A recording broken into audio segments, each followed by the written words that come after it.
Bonjour à tous, nous sommes le lundi 2 mai, les marchés vont ouvrir dans une petite vingtaine de minutes et ils reviennent en arrière une nouvelle fois. Pourtant, vendredi, le début de séance était plutôt bien orienté avec l'incursion au-dessus des 6500 points et nous, ce qu'on indiquait, ce qu'on a joué, c'est que la zone 6500, on va dire 45-50 est une zone importante qui, selon nous, était quand même compliqué à franchir. Et c'est pour cette raison-là qu'on a pris des décisions. Bon, on a vendu des futurs. En ce qui me concerne, j'ai vendu des calls aussi. Donc, on a pris des décisions dans cette zone-là. Et puis, bon, on devrait récolter les fruits ce matin. Ce matin, comment aborder ces marchés-là qui sont très particuliers, hein, il faut le répéter, avec vraiment des excès presque permanents. Les US ont connu leur pire séance depuis 2020. Amazon a terminé en baisse de 14%, plus forte baisse depuis 2011. Donc on est quand même sur des mouvements qui sont d'une très grande violence. Alors hormis Amazon, c'est vrai que dans l'ensemble, les résultats d'entreprise ont été bons, et c'est ce qui a permis au marché de bien tenir.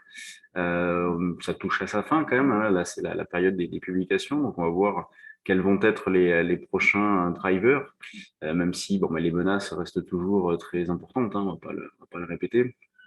Donc là, ce matin, on est placé à la vente vers 6420 pour essayer de jouer cette zone-là. Éventuellement, un achat peut être tenté, même si c'est pas tellement le sens de l'histoire, mais considérant une dérive depuis de nombreuses semaines, un achat peut être tenté dans la zone 6000 à partir, on va dire, à partir de 6535 jusqu'à 6335 jusqu'à 6320, par exemple. On peut prendre les plus bas récents, on va faire abstraction de ce niveau-là, mais pourquoi pas acheter un petit peu au-dessus. Alors, la difficulté, c'est de placer le stop dans ce genre de situation-là.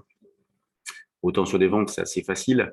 Nous, on l'a mis au-dessus de 6006. En revanche, là, sur des achats, c'est soit la rupture des 20, soit la rupture des plus bas de mercredi dernier.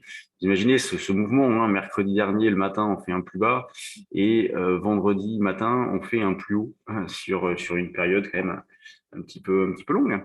Euh, donc, pas de tendance à privilégier. En revanche, sur l'euro-dollar, il y en a une, hein, tendance. Elle est claire, elle est nette. Vous voyez, la baisse régulière depuis un an.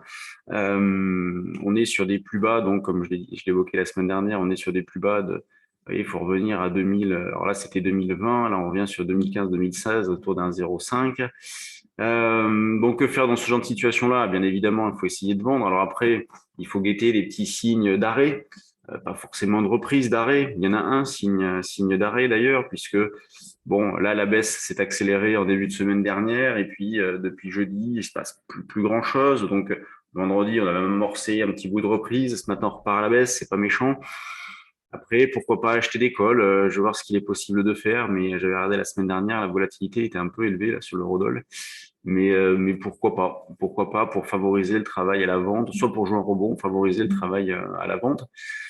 Quand on regarde du côté des États-Unis, on revient, hein, sur les bas de zone, sur les niveaux support qui jusqu'à présent ont tenu. Donc, on est toujours dans la même configuration. C'est vrai que ces mouvements-là sont violents, mais on est toujours entre les mêmes limites.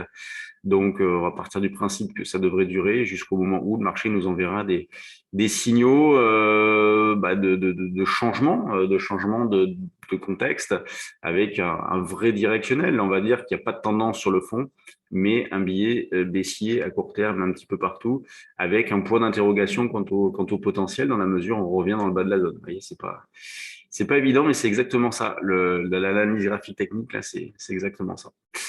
Bon, allez, je vous laisse. On va amorcer la formation sur les indices aujourd'hui. Donc, on va parler du CAC, du DAX, d'indices américains éventuellement aussi. Donc, lundi, mardi, mercredi.